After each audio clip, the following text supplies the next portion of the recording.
Hi friends, welcome to mass cooking. இன்றைக்கி நம்ம என்ன பார்க்க போகிறோம் பார்த்தீங்கன்னா, ஒரு ஹெல்த்தியான ரெசிபி தான் பார்க்க போகிறோம். அரைக்கீரை மசியல். நான் என்னுடைய ஸ்டைலில் பண்ணி காமிக்க போகிறேன். வாங்க எப்படி செய்யலான்னு பார்க்கலாம். அரைக்கீரை மசியல் செய்கிறதுக்கு அரைக்கீரையை நல்லா 2-3 நல்லா இந்த மாதிரி நல்லா அலசி எடுத்துக்கோங்க. நிறைய மண்ணெல்லாம் இருக்கும். 2-3 நல்லா அலசிட்டு நல்லா பிழிஞ்சு இதை எடுத்துக்கோங்க. கட் பண்ணிவிட்டு அலசக்கூடாது.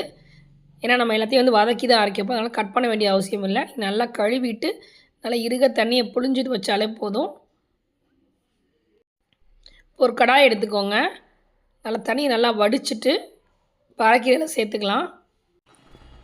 இந்த அரைக்கீரையோடு சேர்த்து ஒரு தக்காளி, ஒரு பச்சை மிளகாய், 3 பல் பூண்டு சேர்த்து இதை நல்லா வேக விடுங்க.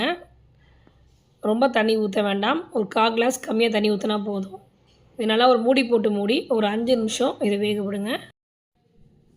இப்போ ஒரு 5 நிமிஷம் ஆயிடுச்சு. கீரை நல்லா வெந்துருச்சு. இதை அப்படியே ஒரு தட்டில் போட்டு நல்லா ஆற விடுங்க. கீரை நல்லா ஆறிடுச்சு. இதோட மிக்ஸி ஜாரில் சேர்த்துக்கலாம். தேவையான அளவு கல் உப்பு சேர்த்து நல்லா பிறுபிறுன்னு அரைச்சிக்கோங்க. நைஸாக அரைச்சிங்கன்னா டேஸ்ட் நல்லா இருக்காது. அதனால் கொஞ்சம் பிறுபிறுன்னு அரைச்சிக்கோங்க. இப்போ நம்ம கீரை ரெடி ஆகிடுச்சு. இதுக்கு ஒரு தாளிப்பு ரெடி பண்ணிக்கலாம்.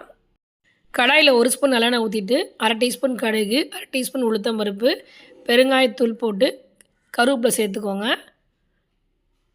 இது நல்லா தாளித்து இந்த கீரையில் அப்படியே போட்டுடலாம். இப்போ நமக்கு சூப்பரான அரைக்கீரை மசியல் ரெடி ஆகிடுச்சு. இந்த அரைக்கீரையில் நிறைய சத்துக்கள் இருக்குது. அயன் நிறையா இருக்குது. வீக்லி ஒன்ஸ் கண்டிப்பாக செஞ்சு கொடுங்க. உடம்புக்கு ரொம்ப ரொம்ப நல்லது. ஒரு தட்டில் சூடான சாதம் எடுத்திருக்கேன்.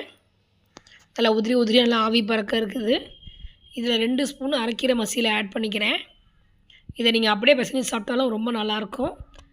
அப்படி இல்லாட்டின்னா பூண்டு குழம்பு இல்லை ஏதாவது ஒரு புளிக்குழம்பு வச்சுருந்தீங்கன்னா அதில் ஊற்றி சாப்பிட்டிங்கன்னா அவ்வளோ அருமையாக இருக்கும். நான் இன்றைக்கி பூண்டு போட்டு தான் குழம்பு வச்சுருந்தேன். ஸோ அதை ஒரு கரண்டி ஊற்றிக்கிறேன். நீங்கள் இதுமாரி நல்லெண்ணெயோ நெய்யும் கூட போட்டு சாப்பிட்லாம். நல்லா பிசைஞ்சு சாப்பிட்டிங்கன்னா அவ்வளோ டேஸ்ட்டாக இருக்கும். கண்டிப்பாக ட்ரை பண்ணி பாருங்கள். இந்த வீடியோ உங்களுக்கு பிடிச்சிச்சின்னா லைக் பண்ணுங்கள், ஷேர் பண்ணுங்கள், கமெண்ட் பண்ணுங்கள். மறக்காமல் மாஸ் குக்கிங்க்கு சப்ஸ்கிரைப் பண்ணுங்கள். பெல் ஐக்கானை கிளிக் பண்ணுங்கள். Bye friends.